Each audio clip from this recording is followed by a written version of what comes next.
এই রিক্সা যাবে? পাপা জানো কই যাবেন? তুই রিক্সা চালাস? হ্যাঁ রিক্সা চালাই। রিক্সা চালায় আমাকে ভার্সিটিতে পড়স? হ্যাঁ রিক্সা চালাই, ভার্সিটিতে পড়ি। আর ভার্সিটি তো কারোর বাপের না। চালাস তো রিক্সা, আবার ভাবো না হালাল রুজির টাকায় চলি, কার কাছে মাথা নত করি না। নেক্সট টাইম যদি তোকে আমাদের ভার্সিটিতে দেখি তোর খবর আছে, তোকে আমাদের ভার্সিটিতে পড়তে দিব না। হ্যাঁ আমিও দেখবো না। আর পড়ালেখা কেমনে বন্ধ করেন আপনি? যত সব আলালের ঘরে দুলালরা আইছে। আলাল আলাল ও আলাল, সালাম আলাইকুম।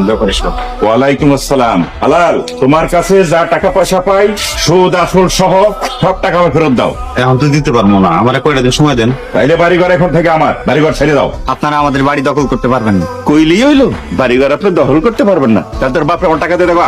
আপনারা তো কইছে কদিন পরে দিব। এইসব শুকনা কথা তার কাজ হইব না।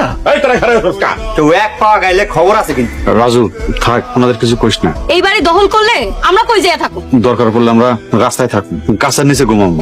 ভাইয়ের পোলারে লেখাপড়া করায় আমাকে নিয়ে এখন রাস্তায় থাকবা। খুশি তো হন তুমি? এইটাই আসিল বাকি আমার কপালে। যাও, তোমরা যতটুকু পারো কাপড় চোপড় গুলো নিয়ে আসো। এই যাবে? হ্যাঁ যাবো। তোমাকে চেনা চেনা লাগছে, কোথায় যেন দেখেছি। আমার ভার্সিটিতে ভর্তি অনেক লাগে 10,000 টাকা দিছিলেন। ও হ্যাঁ মনে পড়েছে। তা ভর্তি হয়েছো? হ্যাঁ স্যার ভর্তি হয়েছি। রিক্সা চালিয়ে পড়তে কষ্ট হয়নি? না স্যার কষ্ট হয় না, আসলে এখনো বই কেনা হয় নাই। আর বড় টাকা এখনো